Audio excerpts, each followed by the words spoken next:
Hey everybody, this is Joel, your photo troll, and I'm here with my old Sony DSC-R1. This is a really weird old camera, but when it first came out, it was really groundbreaking. It's way ahead of its time. It's basically a mirrorless camera, fixed lens, but it's got a CMOS sensor in it, APS-C CMOS, so it was one of the very first cameras to have an APS-C CMOS.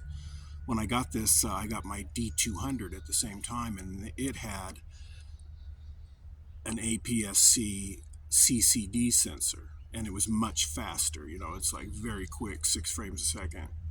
This thing's more like 2 frames a second, But it's got a lot of, it was really groundbreaking when it came out because it has this 24 to 120 f2.8 to 4.5. It stops down as you get longer, but I always use this wide open or whatever, wide view usually. So it has that 24 to 120 f2.8 lens, which is kind of ahead of its time. No one had that. And then it has this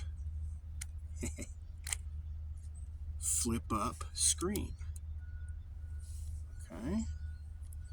Front facing flippy screen, and then you can also flip it around to face you and take, that's how I normally use it, like this. But it's like you can, use it as for low angle. As soon as it's got an electronic viewfinder, an EVF, one of the very first cameras to have an EVF. And when you get up to the viewfinder, it shuts the monitor off, right? Because it thinks you're taking a picture. So that's kind of ahead of its time. And then it also has 2 card slots. They're weird. It's got a compact flash card and then one of those Sony cards, whatever the hell they're called. Memory stick duo. It takes one of those too. But anyway, you can put 2 cards in it, so that was well ahead of its time. Even my D200, only 1 card slot. So this thing is just really advanced, and no one appreciated it when it came out. No one really said much about it. And it's just a fantastic camera. And if you're not in a hurry, if you're for sports and action and whatnot, it just doesn't cut it. But for just regular old,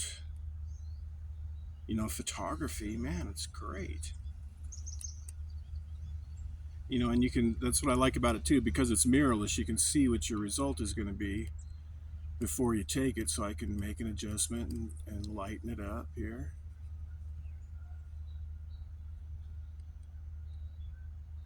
There we go, something like that.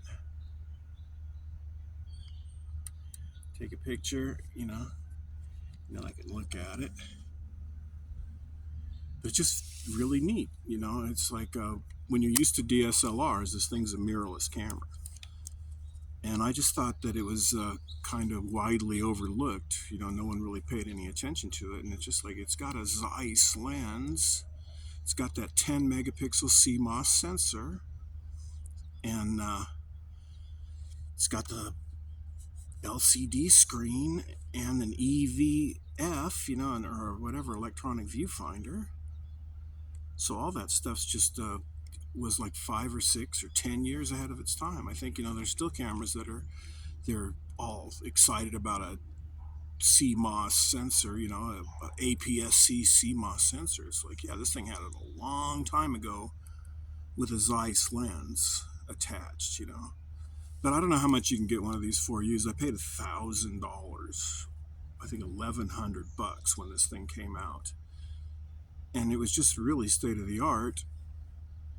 And I don't know what you can get one for now, but it's like a toy. You could probably get it for $85 and worth every penny. This thing could serve 80% of photographers very well for what they need, because it's just the pictures that come out of it are so beautiful because of the lens and the sensor. And just the combination of those two married together works really, really well.